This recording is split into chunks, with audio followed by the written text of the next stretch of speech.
Okay, good morning everybody and welcome to a meeting of Cabinet on Thursday the 21st of October 2021. We'll start with apologies for absence first, please. Good morning, Leader. I have no apologies for absence. Okay, I don't see any online either. Okay, we'll move then to disclosures of personal or prejudicial interest. Are there any to declare today? I'll go to the room first and then I'll come to those online. So, sorry, Councillor Lewis. Thank you, Leader. I've got a personal interest in item 8. Thank you. Councillor Stevens. I have a personal and prejudicial interest in item 8. Thank you. Councillor Francis Davis. Personal and prejudicial interest in item 8. Thank you. Councillor King. Yeah, thank you, Leader. Personal interest only in item 8. Okay, thank you. Are there any other declarations? Councillor Smith. Sorry, Councillor Smith, just for those who may be viewing online, could I ask you to use your microphone so the camera will pick it up? Thank you. Item 8, I've got dispensation to speak but not vote. Okay, thank you very much. Are there any further declarations? There's one obviously from myself. I have the same personal interest in item 8. Okay, I'll go to online. Are there any councillors joining us remotely who have an interest to declare? I can't see any hands. Okay, thank you very much for that. We'll go then to the minutes of the previous meeting to sign as a true record. They're on pages 1 to 5. I have not been notified of any requested changes, so I'm happy to move. Could I ask someone to second, please? Happy to second. Thank you very much. And can I ask all those in favour if they're happy to agree the minutes? Yep, thank you very much. Yes, that's unanimous. Thank you. Okay, we come to announcements of Leader of the Council.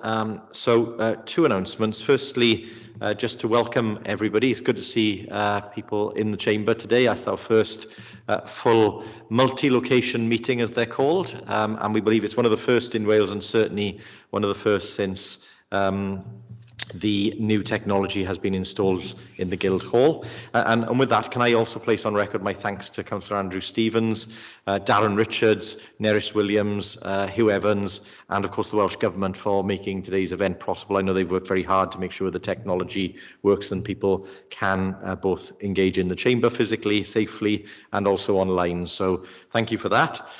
My second announcement is a more solemn one. Obviously, members will have been extremely concerned and disturbed to the events that took place recently with the murder of Sir David Ames in his constituency.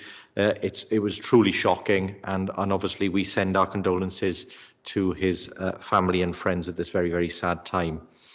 Also today is a very solemn day for Wales in that today recognises the 55th anniversary of the Abba-Van disaster, where at 9:13 on the 21st of October 1966, thousands of tonnes of slurry engulfed the local school, taking the lives of 116 children and 28 adults.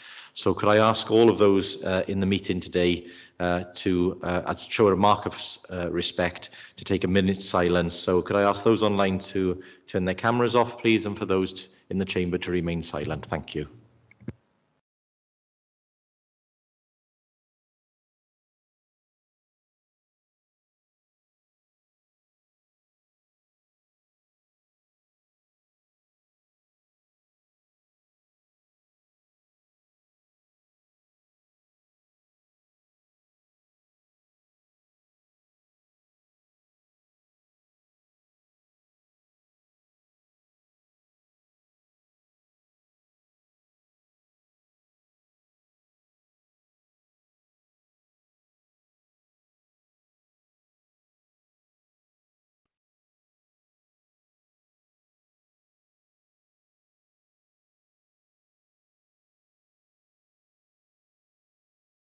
Okay, thank you, colleagues. We'll now move to public question time, and I believe we have received questions for today's public question time from Mr. Nortridge Pero. Welcome, Mr. Pero.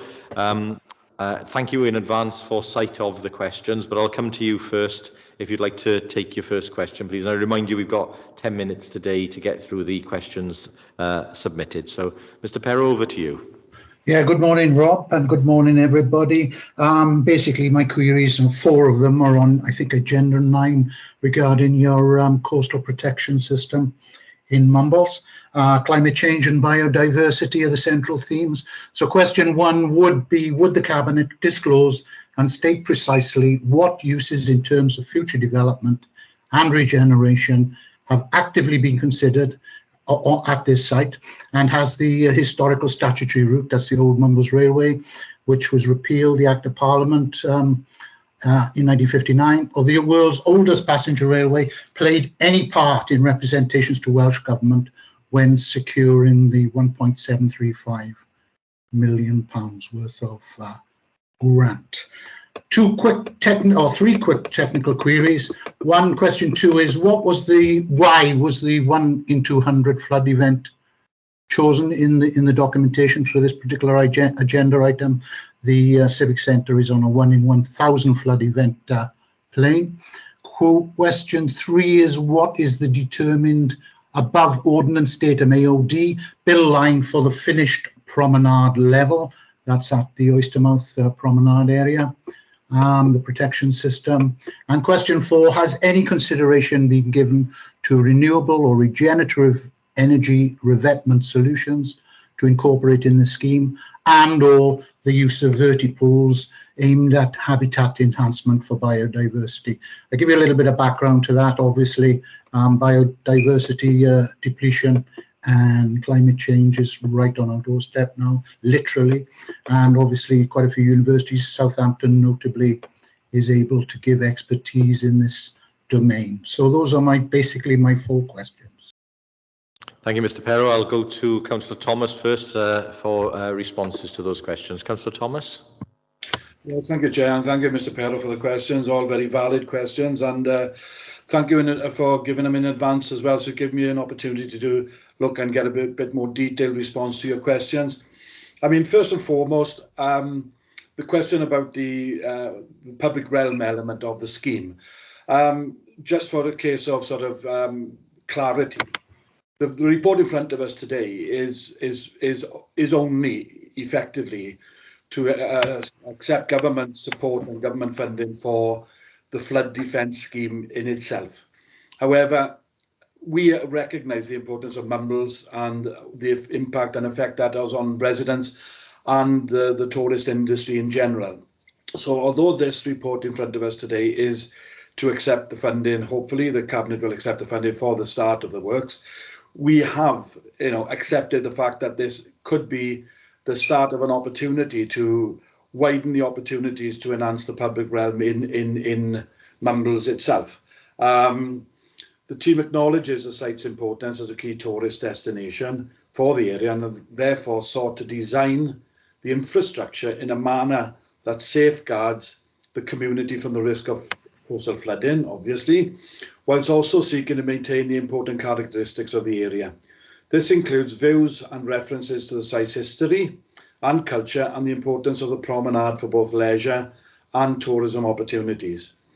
During the consultation exercise carried out earlier this year, the public were invited to comment on the core requirements of the scheme, but also identified wider ambitions for the area in order that the team could acknowledge the wider ambitions for the entire area.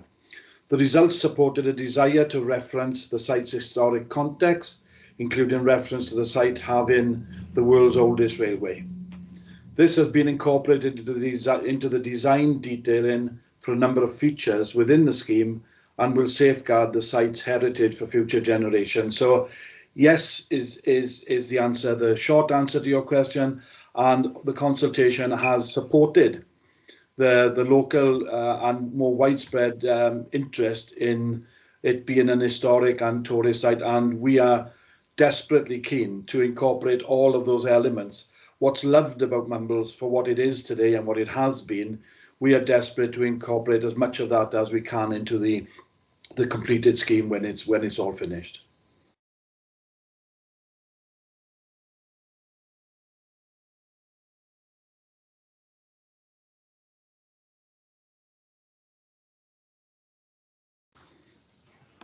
I'll just wait for the other 3 then. Yes, okay, thank you. On technical question 2, why was the 1 in 200 flood event being chosen? The Civic Centre is on a 1 in 1,000. In simple terms, each scheme is scheme specific, and the planning requirements for this scheme was 1 in 200 years. So that we designed it to that planning requirement needed for this specific scheme. And my understanding is that each flood scheme, depending on the nature and the what it encompasses, will reflect the requirements of that individual scheme. So the planning requirement for this scheme was 1 in 200 years. So that's our plan to build to that. Question 3, what is the determined above ordinance datum, the AOD, build line for the finished promenade? Well, the lowest point at the moment is near Southend Gardens, which is 6. We will be raising that to 6.5, and that will be the consistent AOD along the length of the promenade. So it's going to make it wheelchair and disabled user friendly, and a level surface for everybody, visitors and children and disabled groups, to enjoy and easily access and have views across out to the bay. And on question 4, has any consideration been given to renewable regenerative energy revetment solutions to incorporate in the scheme, etc.? Yeah, interesting enough, we are currently working with Swansea University, who have already started placing, effectively in layman's terms, Mr. Pero, it would be sort of tiles on the existing seawall. And those tiles will be looked to create habitat space for sea creatures and invertebrates and that to thrive on those. They're very much a trial thing. We're hoping they'll be successful. If they are successful, we will be looking to incorporate them into the new seawall, the new flood defence scheme. So that work is already underway. In respect to the let me get my notes here.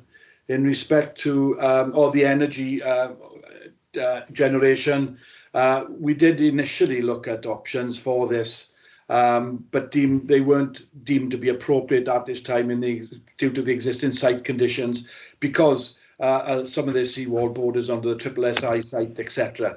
So anything we looked at didn't seem to be suitable in this protected environment. So I hope that answers your questions.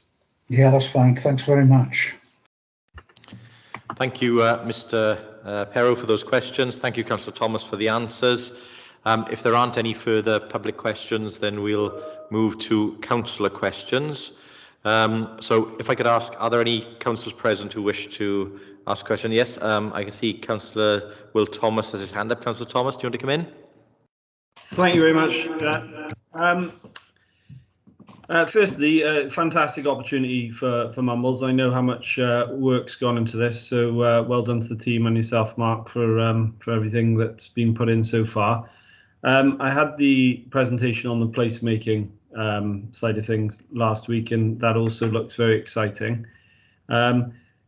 I think it's great that Cabinet has that aspiration as well to improve Mumbles at the same time as doing the seawall. So again, big pat on the back for that, because it's a long time coming and it really does need it. My only two concerns are one is a nice to have really, which as you said, Mark, earlier, we're not really going into the sort of placemaking side of things today, but the road in Mumbles Road is very busy, and the traffic calming measures. We are working on a scheme, well, the highways rather are working on a scheme at the moment, and I think that should be far more involved in the placemaking part of things that I saw.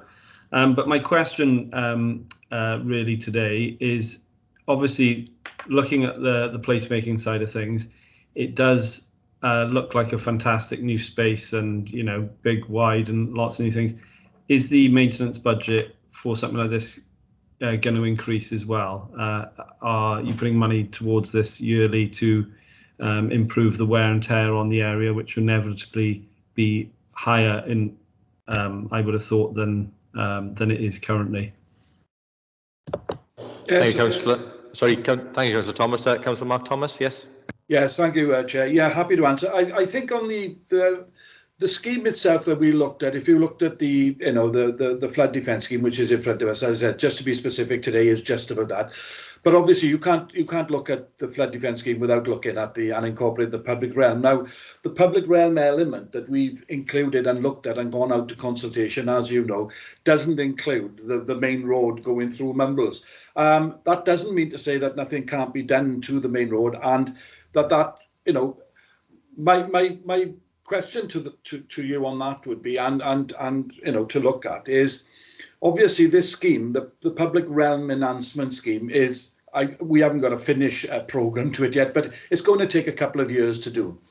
Now, my understanding is that the issues and concerns there are, or some of the issues and concerns with the highways, crossing areas, etc., are issues there today, and that people have got concerns about today. So if you waited for the finished product of the public realm enhancements, etc., you are potentially looking at improving the road and infrastructure there in a few years' time, whereas I would suggest that if there are requirements on road safety grounds or access, those are something that you should be, it might benefit to table them in the shorter term, to look at those now, and then there could be a programme of works looked at to consider doing what is needed now and perhaps connect the rest of it to the wider public realm development. So I don't think, there may be elements that are going to take a lot of funding and take a lot of time to put into place, and maybe those elements could be included in the public realm side of the new flood defence scheme. But I wouldn't necessarily suggest you wait for several years if there are issues on Mumbles Road that I've got concerns for you now. So if, for example, there was a need, or there was evidence that they needed a new crossing, for example, then that should be tabled now and looking to get funding for that now, if the funding was available, obviously. And as you're aware, a lot of funding provisions of this type currently are sought in conjunction with members' contributions as well. But that's what I would suggest now, is that, I know you are in discussions with highway officers about some of the areas of concern. I would continue to do that, but there is nothing off the table in the public realm development. If, we are happy to listen to that, and if it can be included in the wider scheme, then there is nothing here. I'm certainly not saying that we can't do that. That is definitely something that can be included in the discussion. My only concern would be, as I said, those improvements are clearly going to be several years away. And if there was something that was affecting you today or of concern today, I would go down the traditional route of, working with highways. I'm happy to get involved as well and to see what short-term measures. So it may be a case of some now and some incorporated into the scheme, but I don't know the full details of the aspirations you have for that area, but that's what I would suggest the approach would be on that. On the second question was about, provision of, look, ever since once we were building the Kingsway scheme, the new Kingsway, we recognised that because it was a prime and pristine location with fantastic greenery and infrastructure in there, we recognised at an early stage that we had to protect that within future budgets for a higher than normal maintenance regime and ongoing maintenance programme, and we have looked to do that for Kingsway. That's exactly the same approach we will be taking with the new gardens on top of the arena car park. That will be budgeted for outside of our normal routine budgets, and we will be looking for the same or similar approach in the new Castle Square or Castle Gardens area. When that is redeveloped, it will require a higher level of daily maintenance and ongoing, protection, and that is definitely something that we will have to include in the new public realm area of Mumbles, because when we're designing, building and promoting these pristine and prime locations, they deserve the looking after that goes with it. As you know, our budgets in cleansing and parks is often stretched, and we can't always carry out all the routine maintenance and cleansing that we want to, but we can't afford to build these prime locations and magnificent developments without the ongoing and keeping them at that level. So the short answer to your question is yes. The longer answer is yes, there are provisions already being put in place for all of our, large developments that we are doing throughout the whole of Swansea regenerate. And we recognise from early on that there is a requirement to do that. Okay, thank you, Councillor Mark Thomas. Councillor Will Thomas, was there anything else you wanted to ask? No, that's fine. Thanks. Okay, thank you very much. Okay, are there any other councillors who have questions? We have a couple of minutes if you do. If not, then we'll move to the first substantive item. Okay, thank you very much. So we'll move then to item 7, which is the annual review of performance 2021. And I'll go to Councillor Andrew Stevens to introduce the report. Thank you. Thank you, Leader. I'm pleased to be bringing this Cabinet report today. The report puts a spotlight on how well we have done in supporting our 6 corporate priorities. Safeguarding education and skills, economy and infrastructure, tackling poverty, transformation and future council, and maintaining and enhancing the area's natural resources and biodiversity. Whereas the report follows the same approach that's been used in the past, there's more emphasis on how we dealt with COVID-19 over this past year. These last 18 months have been unprecedented, and the Council's response to this pandemic has been extraordinary. There are a lot of excellent case studies to help illustrate what we've done and to show the impact, and there are some very encouraging stories right across the board.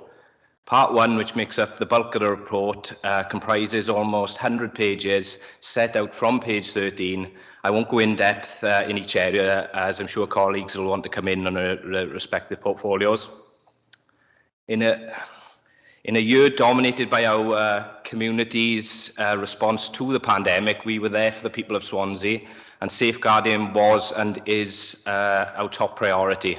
And it's a critical part of what we do and why we do it. Our social care services were transformed to meet unprecedented challenges that none of us could have imagined, and what our staff achieved was incredible. We also worked to challenge hate crime and domestic abuse, help homeless young people make the most of their lives, and ensure our looked after children were safe and supported. On the economy and infrastructure, much of what has been planned during the pandemic was delivered despite the challenges. The Swansea Arena has changed the city skyline and will create and protect many hundreds of jobs in the future. The pandemic has accelerated the Council's transformation and helped cement partnerships with community groups and organisations, as well as wider networks in the public and private sector. And the work councillors have done with a £2 million play area improvement initiative, consulting with local people to make sure what is created is what neighbourhoods want, is a great example. The annual review of performance shows over the last 18 months the challenges of the pandemic have been huge, yet far from being overwhelmed, our staff have stepped up to do great things to show their continuing commitment to our 6 priorities. There's always more to do, but in this unprecedented year, the annual review shows the remarkable progress we can all take pride in. It'd be remiss of me not to thank our officers. They've done excellent work in pulling together a report of this standing, collating the info and laying out in such an easy to digest way. And there are so many positive stories within the appendix. If I were to go through them all, we'd be well into the afternoon. So happy to move the report. Thank you very much, Councillor Stevens. I know other Cabinet members will want to come in and talk about their respective portfolios, so I'll start with Councillor Lewis. Thank you, Leader, and thank you to Councillor Stevens for what is a very positive report, considering the circumstances and the backdrop. There were 2 things specifically that I really would like to highlight regarding the performance of that particular year. One is probably one of the best examples of partnership working that I think I've ever seen in terms of homelessness. Members will recall that we were successful with a £5.4 million grant from Welsh Government, which enabled us to address and tackle homelessness as best we could. For the first time in almost 20 years, we had no rough sleepers on our streets.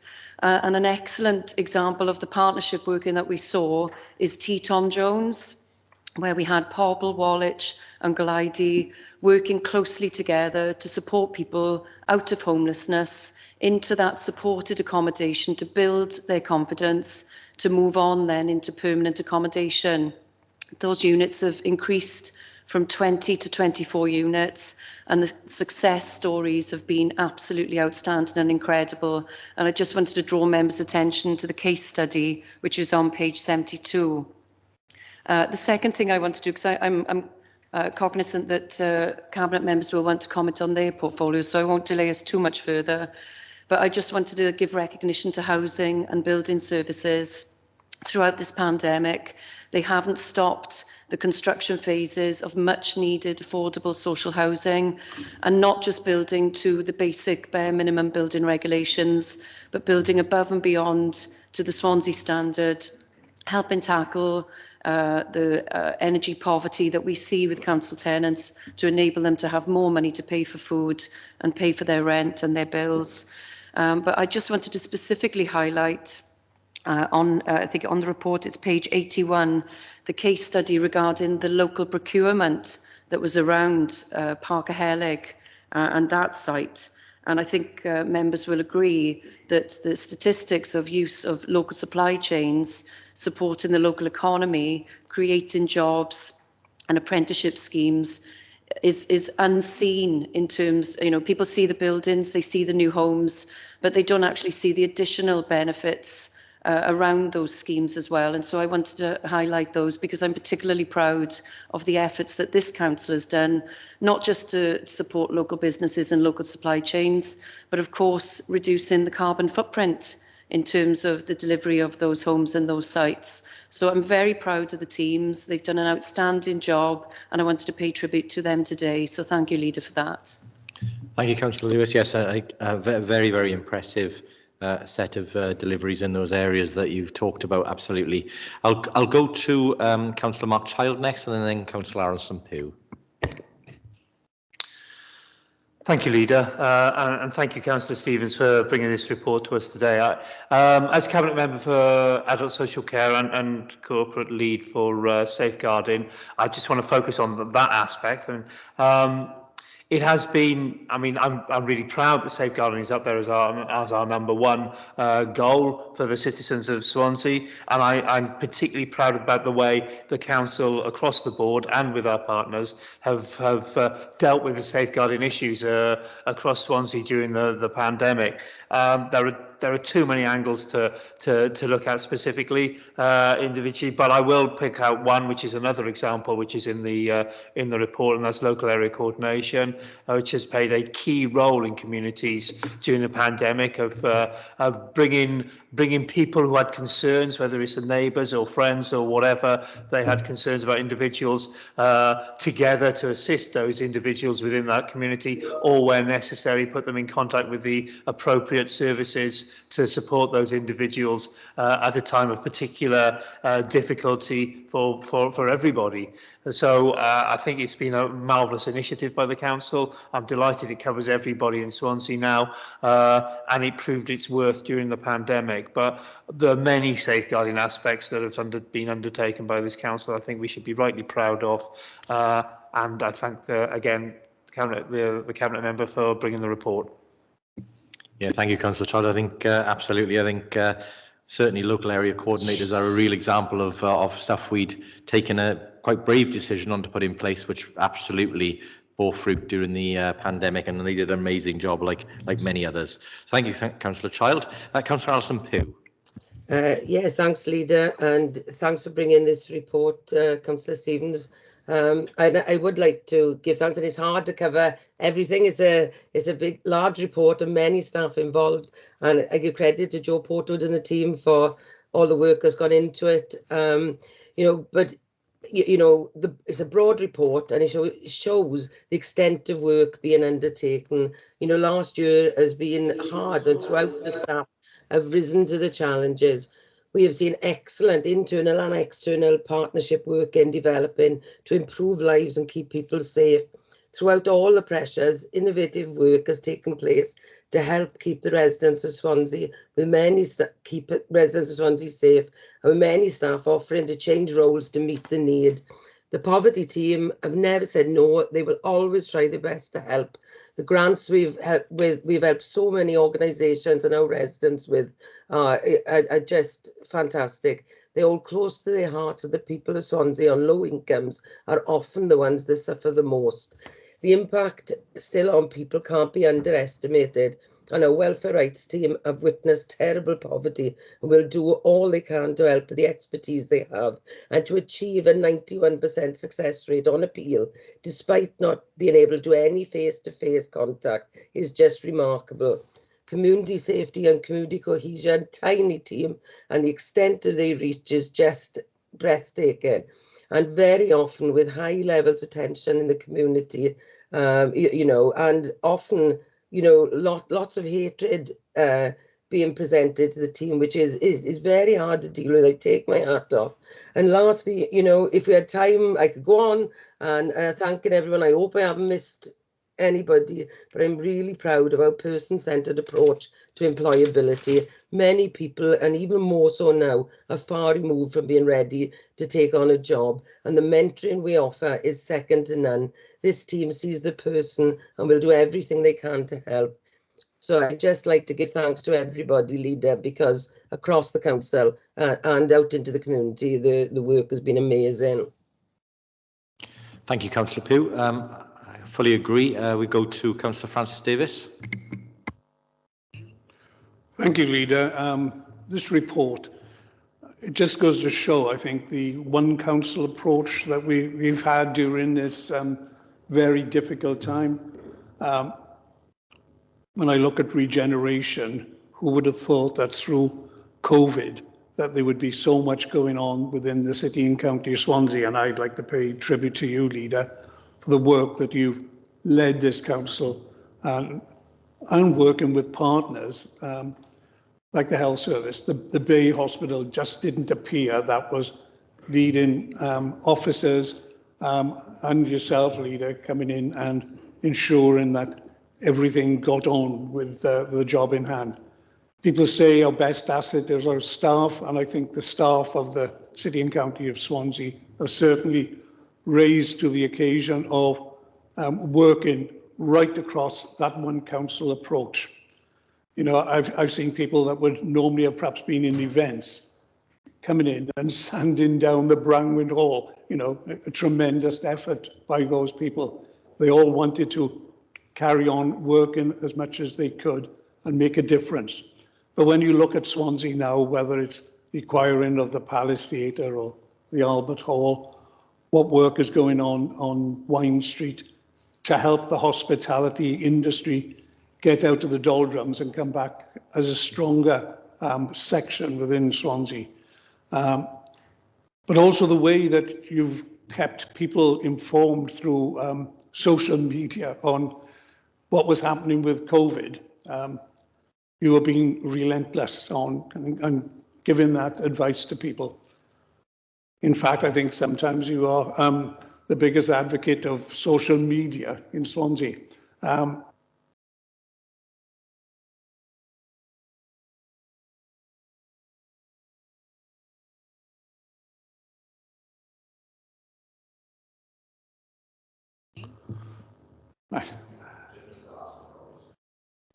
All right, so I'm very pleased this report to show the way everybody's come together to work. So, thank you. Thank you, Councillor Francis Davis, and thank you for those kind words.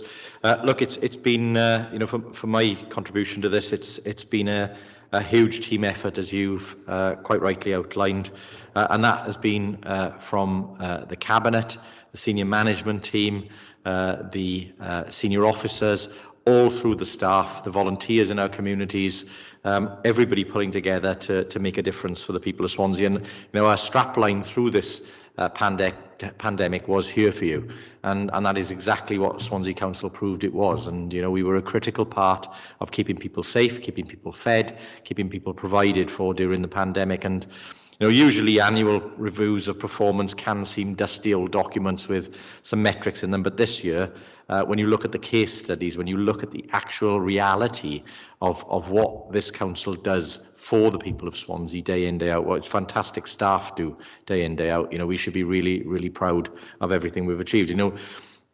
if I were to sum this up in a couple of words, it would be that we did what we had to do, but we went further and faster than we were required. And I think that's a real legacy that we will take forward into the coming year. And again, it's good to see not just the things that we promised the people of Swansea, whether it be in housing, be in new schools, be in a new city centre, be in new jobs, opportunities. It is in the way that we've also delivered over and above that to keep people safe and to do things like build the field hospital for the health service so that they can help the people of Swansea with the vaccination programme, which has proved such an effective way of countering this terrible virus. So thank you all for that, and I'll go back to Councillor Andrew Stevens now if he has anything further to add before he removes the report.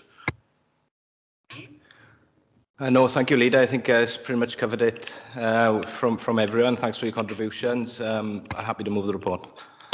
Okay, thank you very much. I'm very happy to second this one. Mr. Evans, if I could ask you to launch the formal vote then, and I could ask members present in the chamber if you can cast your vote electronically on your devices, if you could please, to make it easier in terms of vote counting. Likewise, those voting remotely, if you could vote in the normal way using the card that comes up on your screen. If you don't receive the vote, please let Mr. Evans know and he will take the vote verbally.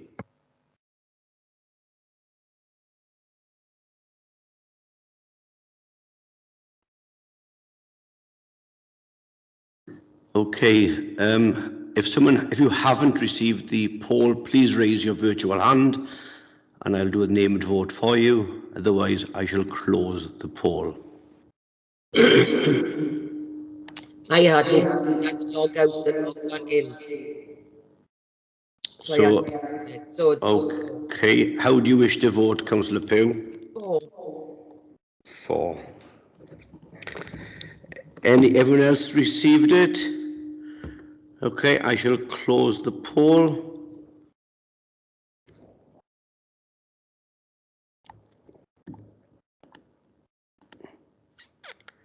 And we can see that is unanimous with everybody for the report. Okay, thank you, colleagues. We'll move then to item 8. I know there were interests declared, so I'll give time for the member to leave the chamber. And again, if there is anybody online who's declared a personal prejudicial interest, obviously they may wish to leave the meeting electronically now.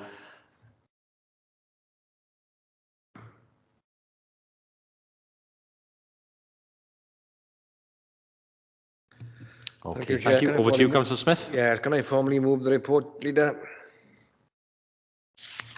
Okay, thank you, Councillor Smith. I'll happily second. If we can then again go to the vote, please, Mr. Evans, if you can launch the card.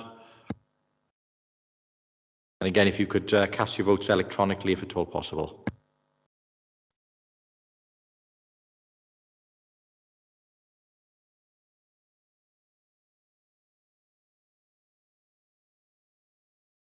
Okay, again, if you've not received it, please raise a virtual hand. Otherwise, I'll close the poll. Okay, there are no indications, so I'm closing the poll now.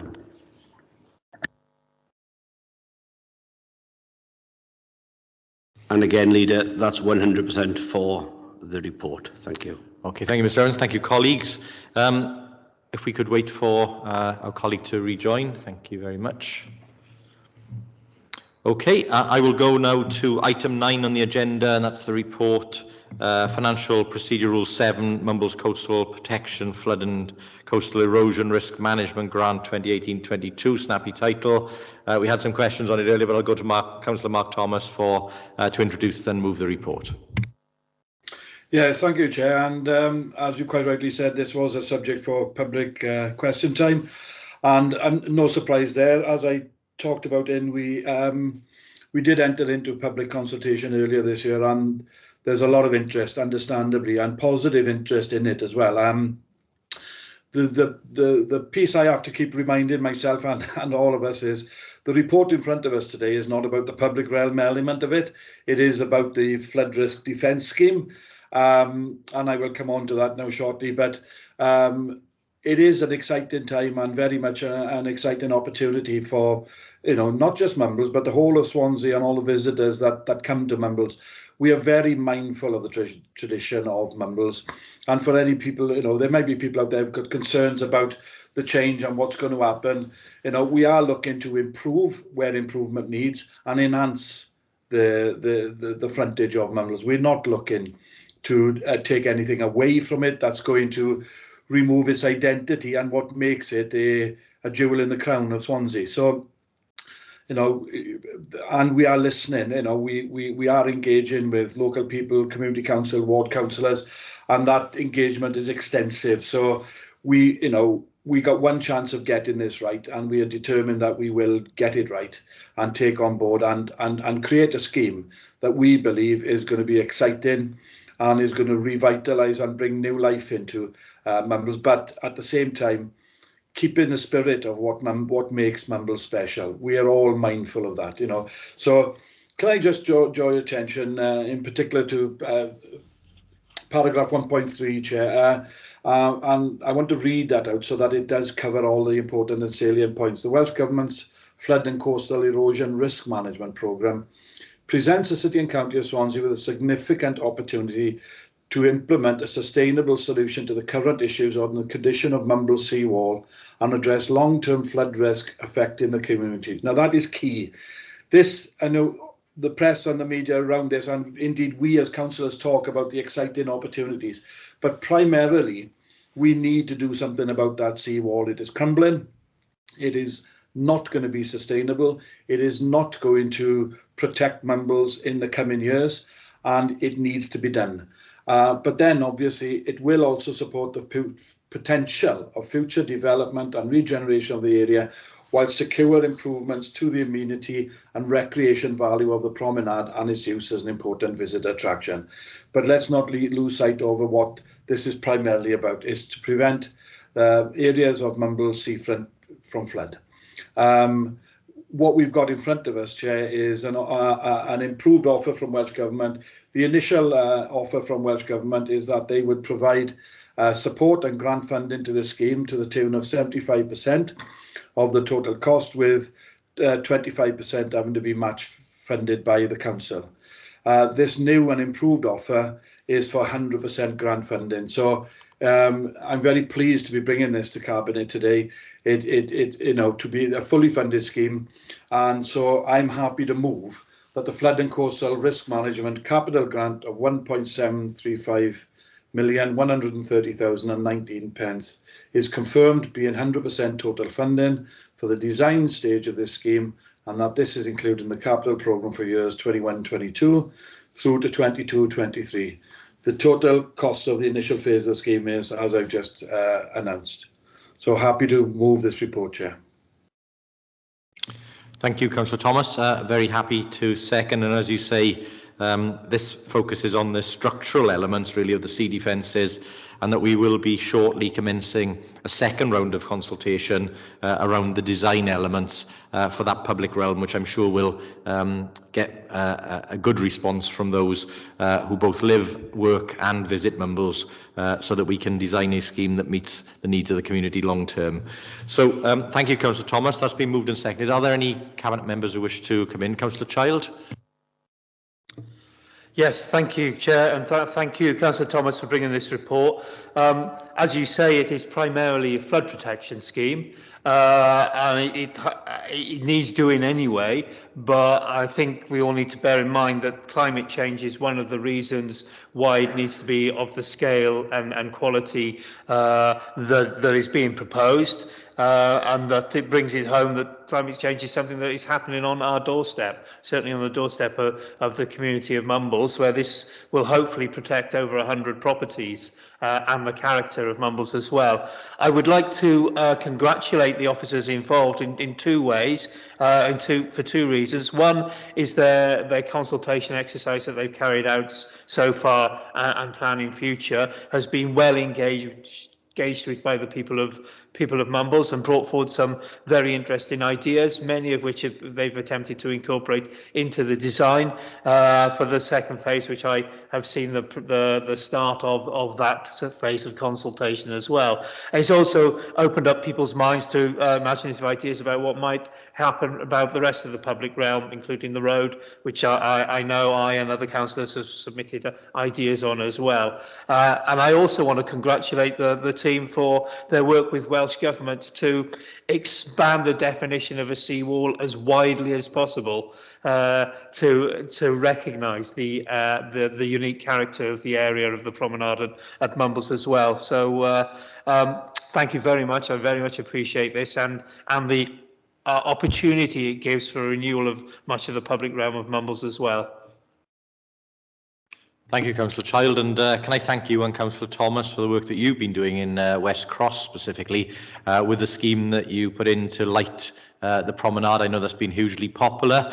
It's made a huge difference, I think, to the existing promenade, and it's something we'll be keen to expand along the whole sweep of the bay as part of the both the Mumbles Sea Defence works, but also in our wider plans of a master plan of the bay as those schemes come online. But certainly a trend setter, and the work that you've done out of your community budgets there should be commended.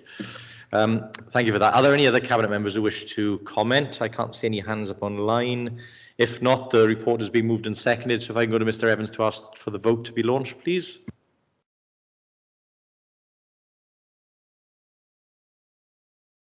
Okay, councillors, the vote has been launched. If you've not received it, please raise your virtual hands and I'll call you to vote. Okay, there are no indications, so I shall close the poll.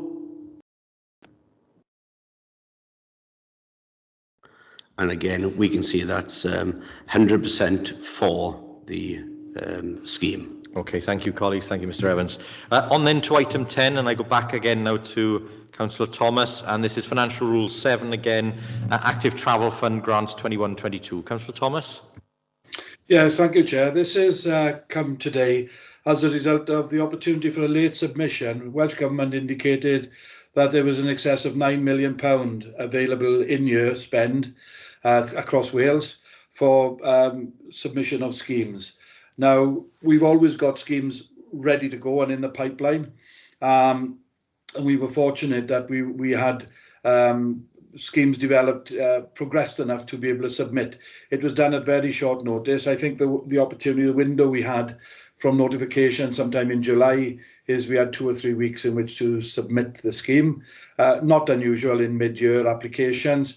So I took that upon myself, took delegated powers to be able to submit that. So we're looking for effectively, not retrospective, but approval of the listed schemes. If you look at the, we initially applied for 5 schemes, totaling £946,000, and we were successful with 4 of them, which I'm very pleased about. It's still, a significant amount of money, £696,000, and the schemes are listed below, starting on section paragraph 3.3. Very pleased to announce that we were granted funding for £250,000 for the canal, Swansea Canal. That will enable us to link up.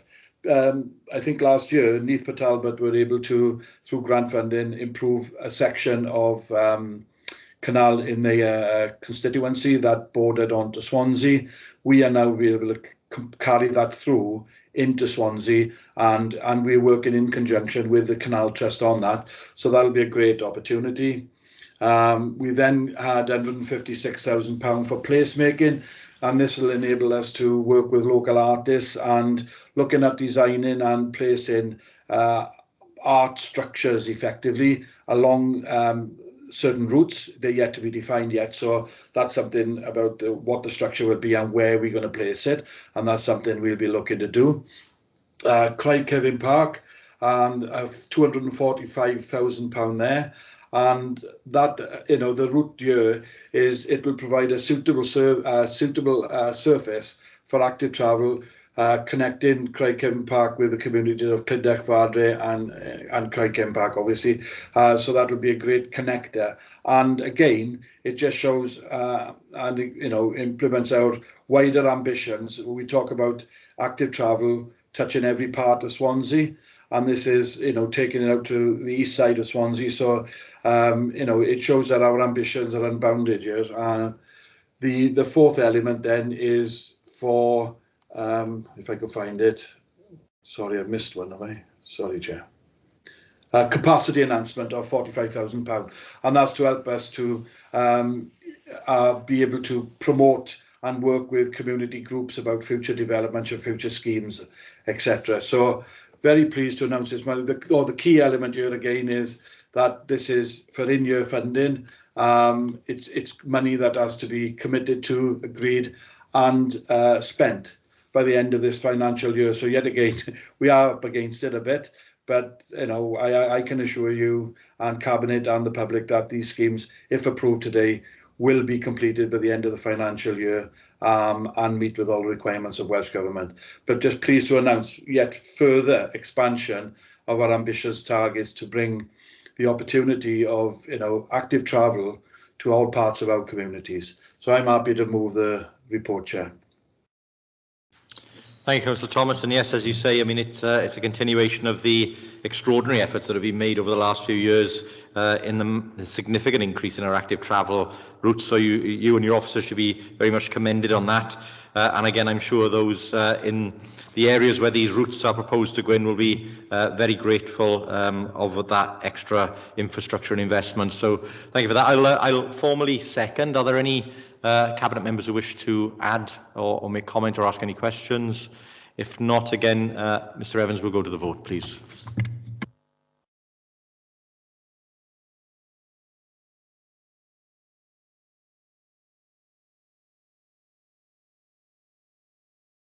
Okay, again, the vote has been launched. If you can't see it, please raise your virtual hand and I'll call you. Nobody indicating, so I will close the poll. And again, that's 100% unanimous for, Leader. Okay, thank you very much, colleagues. Thank you, Mr. Evans. Our final public item for today is item 11, which is a joint report from the Cabinet Member for Climate Change and Service Transformation and the Cabinet Member for Delivery and Options. It's the proposed appropriation of the General Fund Sites by Housing Revenue account. If we can go to Councillor Lewis first, then I'll come to Councillor Hopkins. Thank you, Leader. I'm very happy to see this report here today. Just to highlight some of the sections in the report, just for Cabinet members' awareness. First of all, in 1.2, it highlights the ambition that this council had.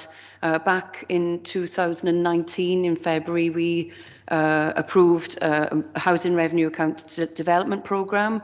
At that point, it was looking at 140 new homes to be built by 2022.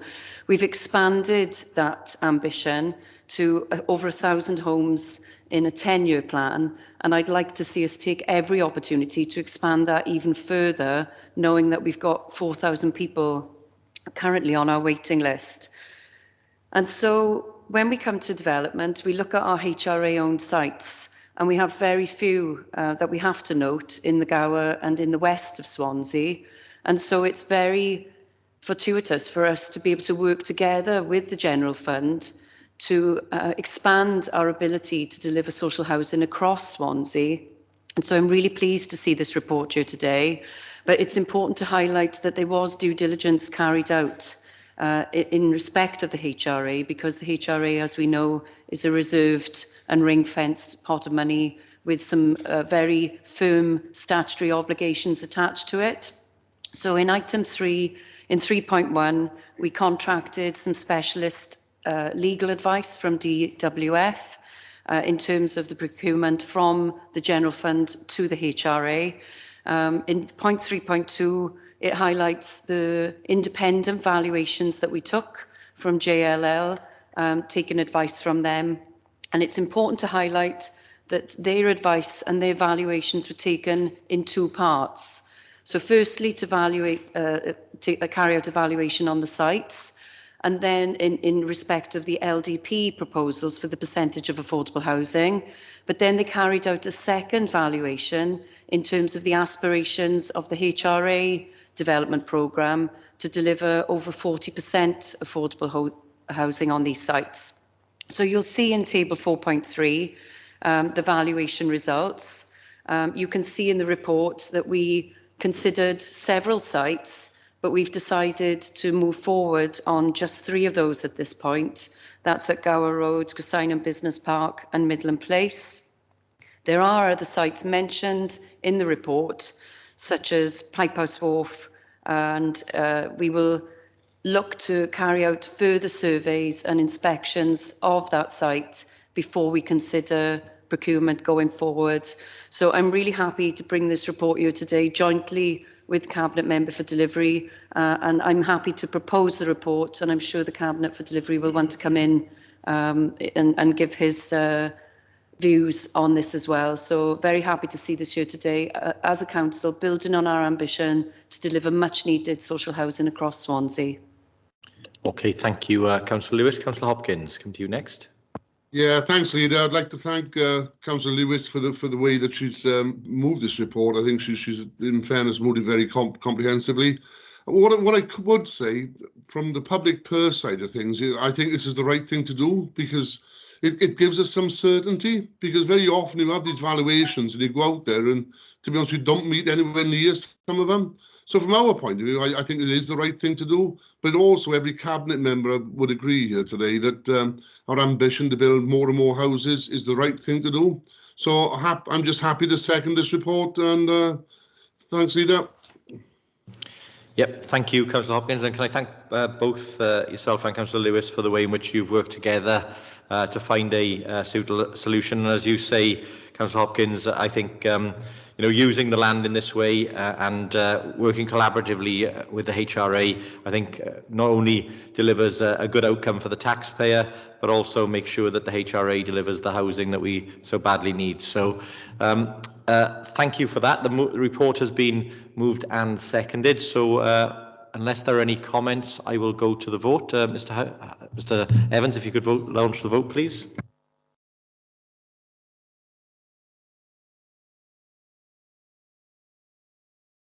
Thank you, Leader. Again, the vote has been launched.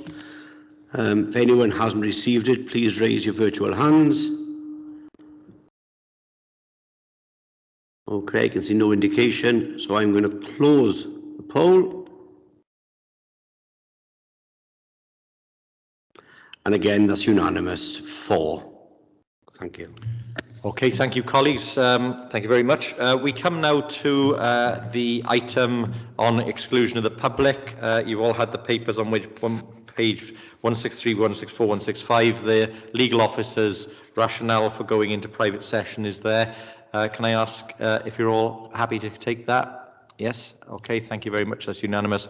So we'll just pause for a second then while the transmission and recording is paused.